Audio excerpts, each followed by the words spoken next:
Oh, hello. This video's been a long time coming, and look, man, I tried. I really, truly tried, but I just don't like this game.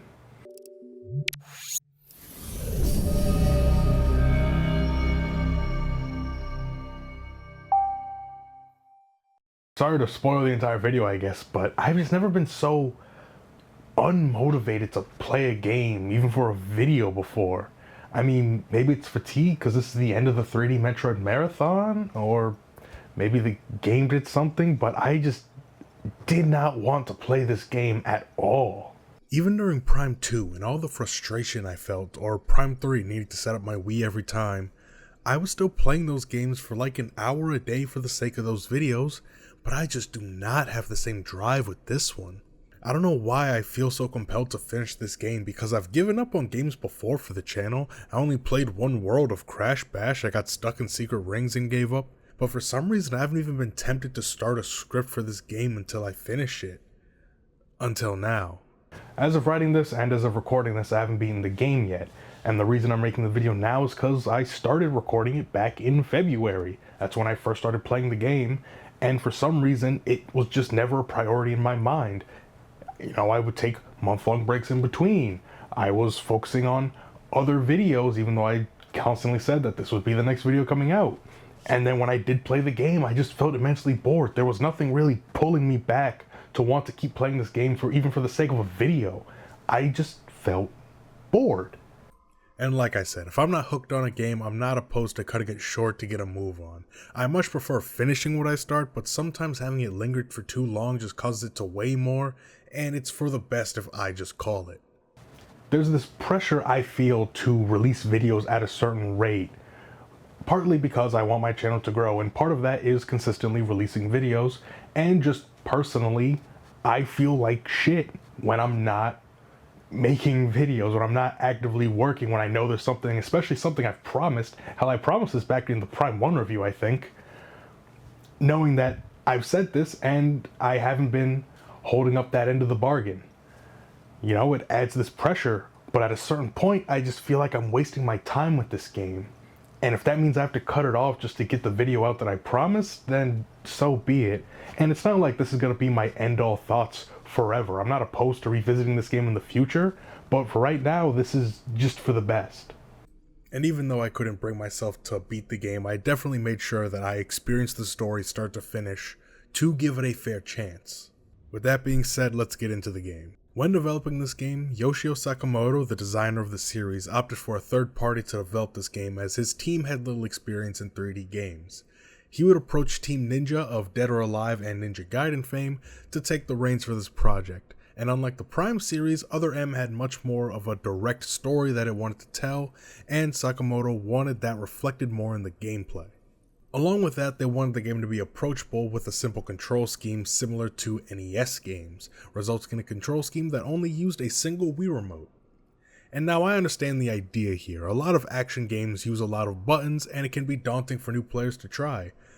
But the nunchuck only adds a joystick and two other buttons, so I can't help but wonder why that was considered extra, especially with how simple to grasp Prime 3 was, but that was a first-person adventure game, not an action game, so maybe a single Wii remote will feel better.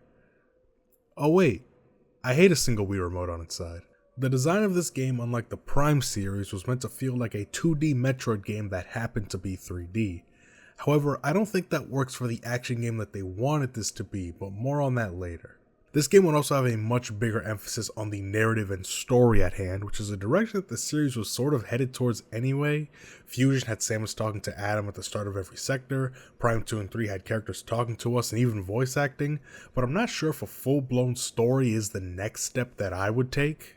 I think Prime 3 did the best job at mixing the story in without it feeling like it was interrupting the gameplay, albeit lacking a bit considering what it was trying to pull off. Sometimes things didn't come across clearly, like all of my friends dying doesn't get the time it deserves, but the subtlety of the past games has always been something that I really admired about these games, so I wasn't sure how I'd feel about Metroid Gear Solid.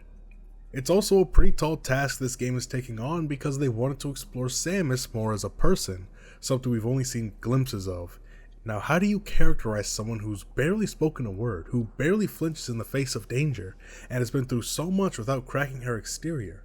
I'll give you a hint. Not like this. Okay, I'll start by saying that if you want an in-depth rundown of the plot and what I think about Samus or Adam's characterization, go somewhere else. I could barely tell you what was going on in this game because it just never managed to grab me. The cutscenes didn't feel as frequent or as long as Metal Gear, but my god, did I not find myself caring about anything that happened on screen. Every cutscene my eyes would just gloss over and I retained nothing of what just happened. Damn near every line of dialogue in this game feels like it's building up to a flashback, and way too often was I correct in that assumption. This game takes place between Super Metroid and Metroid Fusion. Samus gets a distress call from a ship known as the Bottle Ship and goes to investigate. When she arrives, she finds her old commanding officer, Adam Malkovich, and his squad also responding to the signal. Wait, is that fucking Kashiwagi from Yakuza? Adam only agrees to let Samus help them investigate if she follows his orders, meaning she can only use the weapons that he authorizes, which makes sense for things like super missiles, power bombs for the most part. They're destructive and could cause more damage than wanted, especially if some of the squad were nearby and she didn't know. But she turns off basically everything but bombs and missiles. She had things like Ice Beam and the Varia suit the whole time, and he had her turn those off too. I went through multiple hell runs and he was watching. Why didn't he authorize it then? Thanks, Adam. I only already got out of the fucking volcano. Why does he even need to authorize armor? Isn't it safer for everyone if I'm not getting killed? And if we know I need a super missile to open a door, why aren't I allowed to just use one there? Do we actually want to make progress? Because we're just getting lucky with all these vents I'm able to get through. As Samus explores the bottle ship, she finds out that experiments are being held here on wildlife by a woman named Madeline Bergman to make bioweapons, likely for the Galactic Federation. But the crew gets attacked by this lizard that suddenly becomes the thing Adam wants us to take care of the most. While tracking this thing, Samus finds out from a woman that there's a member of Adam's team that's been killing the others. But before she can convince the woman that she's here to help, they're attacked by the traitor using the security robot, and somehow he manages to escape after we destroy it, even though it only took like 2 minutes and we were up there in like 2 seconds. Where did he go? Then we get a flashback to a cutscene that we saw 2 minutes ago, and Samus starts calling the traitor the Deleter, which is a stupid name, but not as stupid as the fact that she doesn't tell Adam about the member of his squad that is killing everyone. I don't know if maybe I missed something that said Adam only has one-way communication, or if I just didn't catch them talking about this, but Samus doesn't go back to where he is and talk to him about the person slowly killing off his team from the inside. Instead, she just keeps following that big lizard. As it turns out, that thing is a clone of Ridley, one of the bioweapons being made on the station. Turns out some of the creatures here were made using residue from Samus' suit after she returned from planet Zebes, and if you're not dumb, you know that means we've got Metroids on the station. But this encounter with Ridley, I know probably a bunch of people have already said their piece on it, but that doesn't mean I'm not gonna say my piece. First of all, goddamn, why is he so beefed up? Why he's caked up? Why is he so thick? But secondly, when Samus realizes she's facing Ridley, she briefly freezes up, paralyzed with fear. Now that would make sense if this were her first time facing Ridley since he killed her parents. Have you ever read the Zero Mission manga? He's a fucking monster in this thing. But this game takes place between Super and Fusion, and not that long after Super as far as I can tell. She should have already gone through this the first time she fought him, because by now she's seen this oversized lizard time and time again. If they wanted Ridley to be this big source of trauma for Samus that she faces every time she sees him, then they should have established that already in a previous game, because it's not just that she's faced him before, but she's done so multiple times without any indication that this was even challenging for her. Hell, she fights him in Prime 3 and it's so insignificant that he's basically an afterthought. And now, I'm not saying that it's impossible to react to trauma in different ways when triggers come up, but she goes from no reaction every time to acting like this is the first time she's seen him since she was a kid, and I think from a storytelling perspective that takes me out of it. And I think it could have worked if they had leaned into that aspect of Ridley, the fact that she has to fight him in damn near every game. Sure, the number of times she's fought Ridley without flinching might be why I don't think this works, but maybe the angle they take is that this is her realizing that she'll never truly be free of him. By this point in the series, she's killed Ridley twice in Zero Mission, in Prime 3. I won't count Samus Returns as that wasn't a thing yet, but in canon that did happen. And she fought him in Super Metroid. No matter how many times she kills this thing, he keeps finding a way back. So maybe that's what causes her feeling of hopelessness. That way you can keep her stoicism from the past games but still explore her trauma in a way that fits this point in the timeline. Or better yet, just put this game at an earlier point in the timeline, problem solved. After escaping, Samus realizes that she can't contact Adam anymore, and as a fun little coincidence, that's when this woman who claims to be Madeline Bergman returns and says that Adam oversaw the program himself, and that not only did we not learn that every time Metroids are involved things go bad, but we took it a step further and made an AI based off of Mother Brain called MB. Samus heads to the sector of the ship to find where the Metroids are, when Adam decides that now is a great time to shoot her in the back and sacrifice himself. I don't remember why he does this. Not one bit. All I remember is that he did do it, and he seals himself in the sector and detaches it from the rest of the ship. Also, he wasn't really involved in creating the Metroids. I couldn't be asked to remember how, but rest assured, he dies a good guy. Samus searches for Ridley again to finish him off, only to find that James, who was probably the deleter, and Ridley are already dead, killed by a Queen Metroid. There's also a survivor who reveals that she's Madeline Bergman, and the other one was actually MB, who turned on the researchers because she didn't just want to be a tool for them to control the Metroids. So they kill her and leave. I know I started massively speeding up towards the end, but I am genuinely struggling to remember what happened. I watched the cutscenes, I watched a full playthrough, I watched other videos of people talking about the story, and the only thing I walked away with was a single question. What the fuck is this game about? It's not hidden that it's a somewhat rehash of Fusion, a corrupt part of the Federation making bioweapons, sectors of the ship mimicking biomes, Adam is here, but despite everything that could have been done, I walked away each time feeling nothing. The deleter plot was basically dropped. I don't even remember if they confirm it to be James. I mean, it obviously is, but he dies off screen. Same with Ridley, dies off screen. I already mentioned my issue with Samus and Ridley, but I also just don't like this version of Samus. I would have liked a game exploring her relationship with Adam. I thought this would be that game, but this must be a different Adam Malkovich than the one Samus was talking about in Fusion. Samus thought highly of him. She called him the perfect military mind.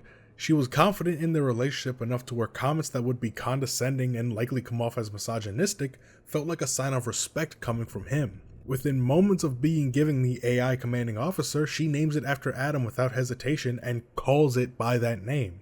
I don't even think this guy likes Samus. Not that he hates her, but I mean, I wouldn't let someone I didn't want to die run through a hot area without their heat-resistant armor, but maybe that's just me. But the relationship is basically just told to us by Samus, making it feel very one-sided. Adam does nothing about the traitor in his squad that's killing his men, then he dies. I can't believe it, but I feel like I got more out of the AI in Fusion, and all he did was tell me where to go. Hell, I got more out of him in Dread, and that was Ravenbeak the whole time. They want me to buy into this father I never had relationship, but not only do these characters almost never interact on screen in a way that feels meaningful, or that they are anything more than co-workers, but she had a father figure. She was raised by the Chozo. That's a substantial part of her life. While I think the cutscenes look nice and this game is beautiful for a Wii game, I wouldn't say I think the presentation is good. It's almost all exposition, flashbacks, showing me things that I just don't care about happening to people I don't care about. I can only name 3 people from Adam's squad besides Adam. Anthony, because he's the MVP, only character I liked, hell, the only side character to elicit a reaction out of me, positive or negative. Maurice, because when he died I thought of that meme of King Julian in a wheelchair. And James, because look at him. His parents didn't name him James, God named him James when he made his face like that. I can't even say if I think the story is bad. I was just waiting for hours for something, anything to grab my interest, to hook me, compel me to continue forward and see what was coming next. And it just never came, so I never started to care about the story or the gameplay. Okay, I mentioned earlier that this game uses a single Wii Remote control scheme, and it works. But that's all it does, it works. It doesn't feel good, it's too limited for everything that they want to do with an action game. Dodging is sort of automatic. You just have to move in a direction before getting hit. You'll do it accidentally a lot, but it feels awful. For me at least, it seemed to only work by mistake unless it was one of these scripted moments. It felt like my inputs were just being ignored if I tried to bait an attack to dodge. I will say the beams feel great though, like the graphics, the sound design and feedback of big charge shots, especially with the diffusion beam, feels fantastic. And you can even stun enemies and get up close personal for the kill. These look cool and feel nice to pull off sometimes, but again, a lot of it is automated, so while I like looking at it and killing enemies faster, it doesn't quite feel as satisfying. Often the way you stun them is just by shooting them a lot, or jumping on them, then the animation does the work for you. I'm not outsmarting the enemies, I'm just doing what's essentially this game's basic combo and being rewarded with eye candy. And the beam also aims itself, so outside of the power behind it, fights feel brain dead at times. Just hold 2, then let go, rinse and repeat. To me, part of what makes a good action game is freedom of expression, having options to take on whatever threats you may face. But the 2D Metroid formula just doesn't work like that. And for those games, it's fine, because that's not the point. But this game mechanically is only barely a step above Metroid Fusion, and is trying to accomplish something much more complex. Outside of scripted encounters where they lock the doors, there's also no point to the combat. Enemies don't drop health or ammo, instead you either have to go to a save station, or use this concentration move that makes missile upgrades feel extra pointless if I can just replenish them. Sure, you have to come to a full stop and wait, but that never proved to be a problem, even when I was in critical health. But all this work, sure, I don't think it's all that satisfying or graceful, but it isn't bad. Until you need to shoot missiles. You shoot missiles by pointing the Wii Remote at the screen and going into first person mode. This isn't too bad for puzzle solving or exploration. On its own, the only thing I don't like is these times you're forced into first person and have to scan something to move on. And what you need to scan is never obvious, and you have to hover over it for like a full second before you can lock on. Compare that to the scans in Prime, where you always have some visual indication if something could be scanned. But using missiles in combat, I hate this. If you thought the dodge wasn't very graceful, try coming to a full stop and suddenly having pointer controls be your only way of looking around. The enemies aren't very stationary, they like to jump and move around, so you're gonna lose them, you're gonna take damage, and it just sucks. I know this game has its fans, and a part of me can see why they like it so much. Sure, the animation might take some of the wind out of the cool moments and kills, but to someone else that might not matter. The simple controls might mesh better for people who like the Wii Remote on its side. Let me reiterate, nothing feels bad in this game, it all just feels limited. Maybe one day I'll revisit this game and see what I'm missing, but after a 6-month on-off relationship, I think I just gotta cut it loose. With that being said, I'm now ready for Metroid Prime 4 Beyond, whenever the hell that comes out. But we're at the end, meaning I need to start a new marathon, I think.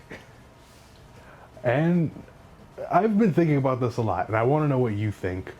But is the marathon structure still working? I mean, it's not as consistent as it was when I first started, but that's also because I've come up with other video ideas, other topics that I want to work on or talk about that I find a little more interesting, a little more fulfilling. But are you still interested in, even if it's not as consistent, a marathon? And if so, what would you want to see next? The two things I've been bouncing back and forth between my head is Resident Evil, mainly probably just the mainline games 1 through 8, hell, probably even less because we all know that I just love to not finish what I started. But it's that, and I was thinking of doing something with The Legend of Zelda. I've just been in a Zelda mood recently, so I just had thought of it'd be fun to do videos on some of those games. But I want to know what you think. Would you like to see one of them? Do you have anything else you'd like to see? Do you think that this format really isn't doing what it used to for my channel, and that I should stick with just doing videos as the inspiration comes to me? Granted, I always like to have something I can fall back on. That's kind of what the marathons have turned into, is if I don't have an idea for a video, well, I'm going through this series. This will be what comes out in that month. And that's probably how it's going to continue. So what would you like that series to be? Pretty much is what I'm asking. Anyway, that being said, I hope you have a great day, a beautiful morning, awesome night. If it is your birthday, then happy birthday. I'll see you next time.